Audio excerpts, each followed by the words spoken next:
Hello, Christian. Here we are for another week of breakthrough. How are you today? I'm doing well. Happy to be here. We just got a big week here this week, and we're just coming off of Super Bowl weekend, and yeah, excited to be here. Well, and it seems like we just came off of the Christmas season and just finished packing everything away. And now here we are. The season of Lent is upon us, and as many know, on Wednesday, Christians all over the world will be entering the season of Lent, and we know it because we are all marked with the sign of ashes on our forehead. So it's a day that you always know who the Christians are in the world, right?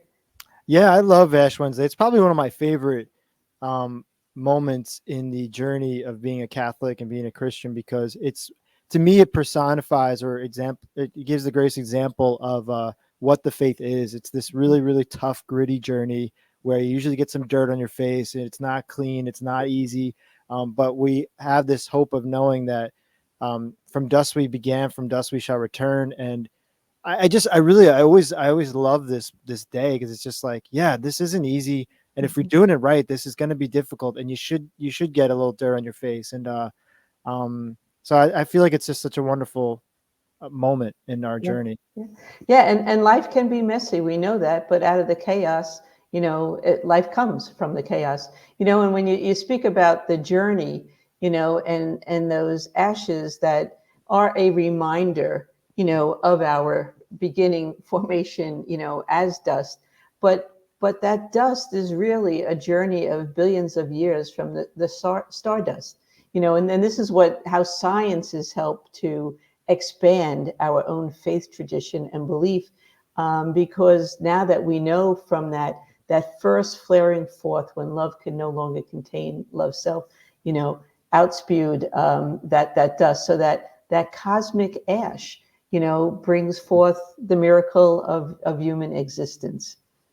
And so as we have those ashes signed onto our foreheads this Wednesday, to even think, not only am I dust, but Yeah. I'm stardust, and maybe that will put a little sparkle or glimmer in people's eyes.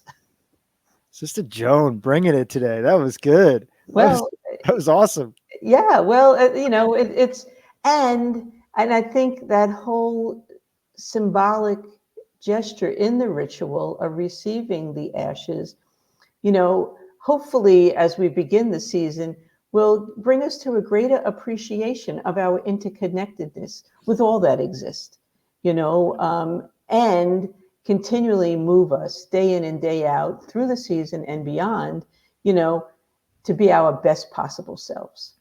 Uh, I love all that, but I'm gonna go off script for a little second here. In that, and one of the reasons too I really love Ash Wednesday is that it's one of those holidays. Like we always joke about, like, especially in the Catholic faith, about like how Catholics show up when they get things and stuff. And I never really loved those jokes because it could be it could be mean and stuff, and this idea of materialism. But when I was a campus minister at St. Joseph's, and then when I worked at a high school for a little bit, I got to work every Ash Wednesday was one of our busiest days. And when I was at the college, I was so amazed and floored by how many people were excited to get ashes.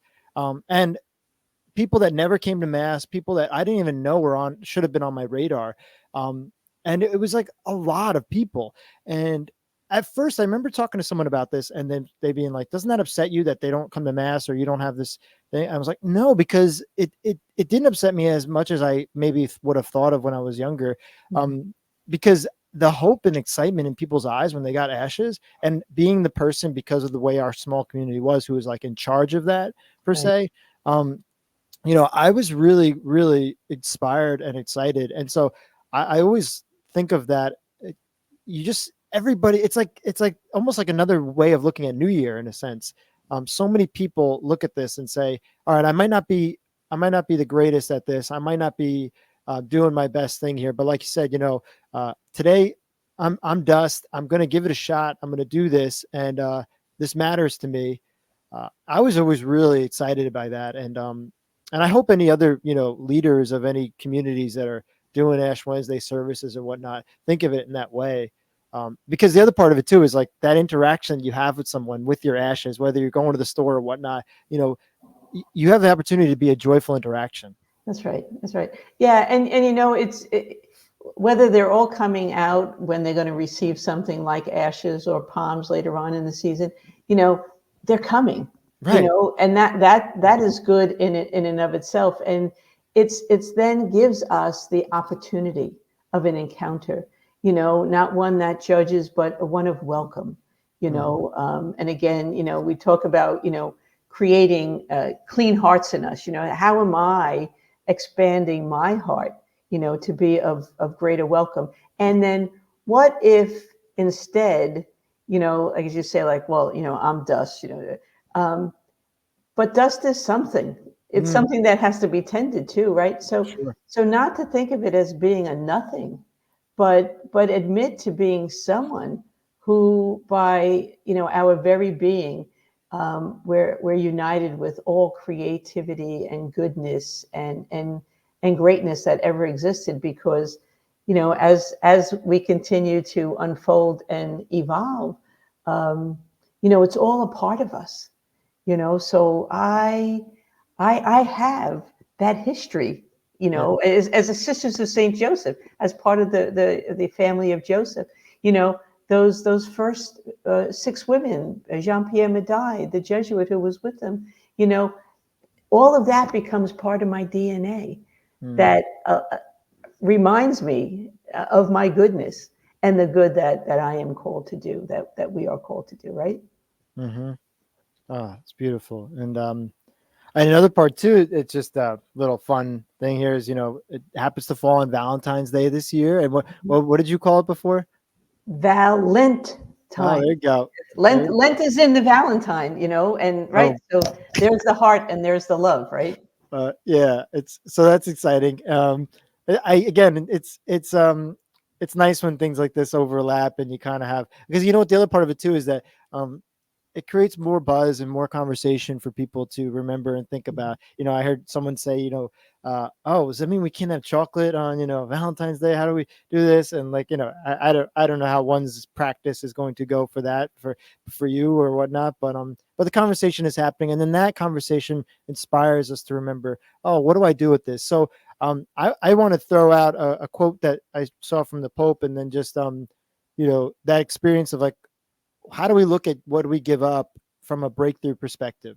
From, let's put the breakthrough language on what do Mhm. we do for Lent, because I think Right. it's a conversation. Lent often becomes, and I've said this to my students over the years, where it's like Lent can sometimes become a moment of dieting, or or this or that. It's like, well, I'm giving all this up, and it's gonna be good for my soul, but also I'm gonna look good by the end of Lent, maybe, and that's we got to remember, it's not about a diet. But the Pope said this recently: in Lent, we find a new criteria of justice and a community with which we can press forward on a road not yet taken. Mm. Yeah. Yeah, and I think Pope Francis, he comes out with a lot of wisdom, but those breakthrough moments, when love first broke through in the world, when the season before was Christmas, again, love breaking through, and now the opportunity with Lent is, how are we going to use our feet, our minds, our hearts, to be that love in action, so that it can break through once again in the world. And I know typically it's Lent, what are you giving up? What are you Yeah. giving up? And sometimes I think about, well, what am I taking on? But what am I going to take on? I need to create the space, and what am I going to let go of, so that I can take on more of, or even recognize, that indwelling spirit, so that I can be more love in action, you know. Mhm. Um, Yeah, that's nice. So my personal playbook on how I usually do Lent is, um, I'll give something up, in that sense, but usually, typically, I treat all of Lent as a entire moment of not withdrawal, but like pulling back on everything. mhm. Just hitting the volume a little bit lower on everything, literally in the sense of what I take in too. Right. So just trying to press mute when I can. Mhm. Think about it like with meals too, of saying like, all right, because most of us do everything at in over the top. We do everything. We take everything a little bit too far.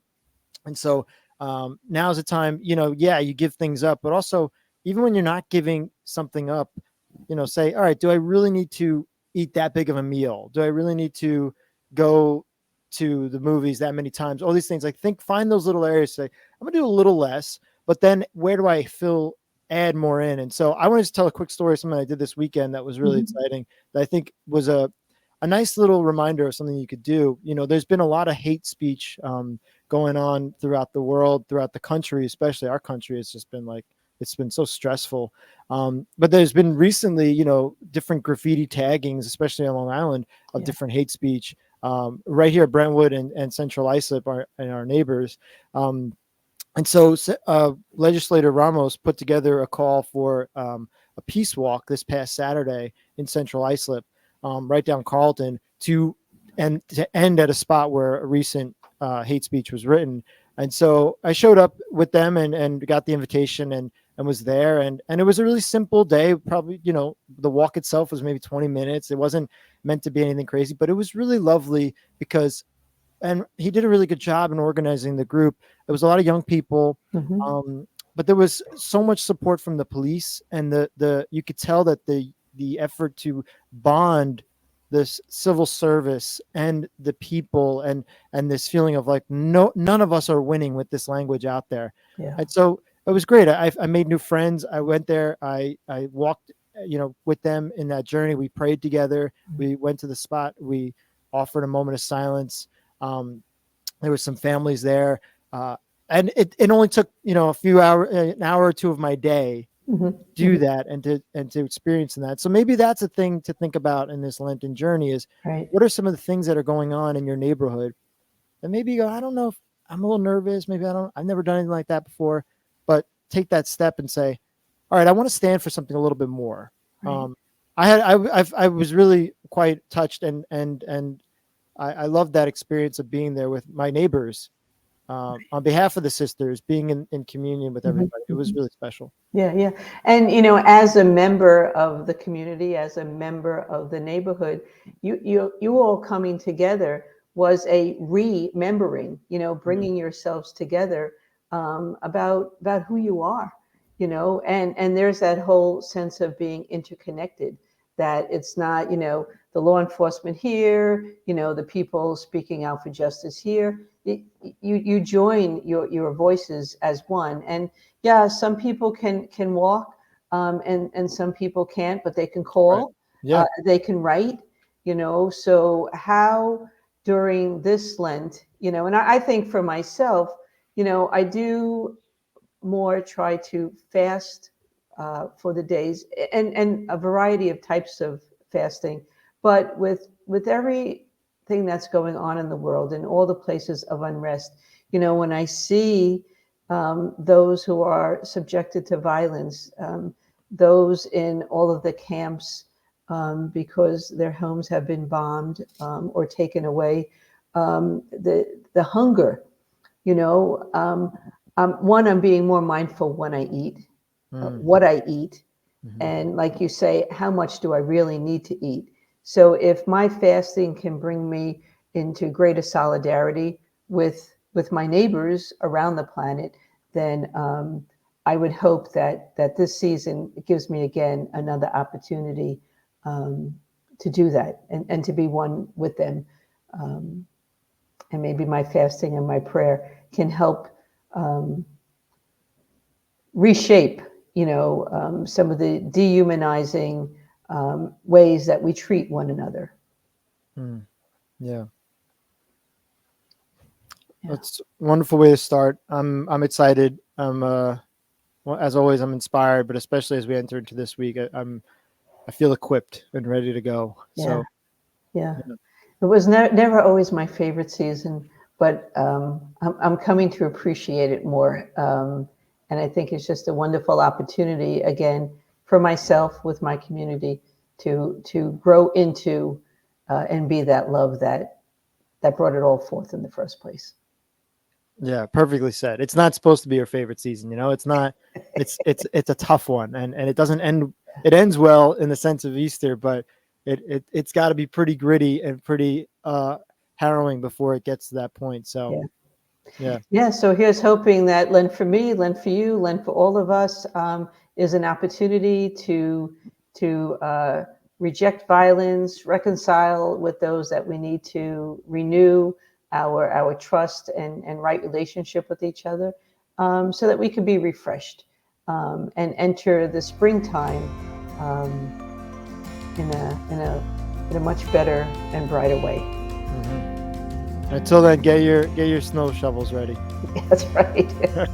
Winter's not over yet, It is not over yet. but don't worry, spring will come. That's right. Trust that. Amen. All right. Well, thanks for being here. All right. We'll see you all soon. All right. Take good care, everybody.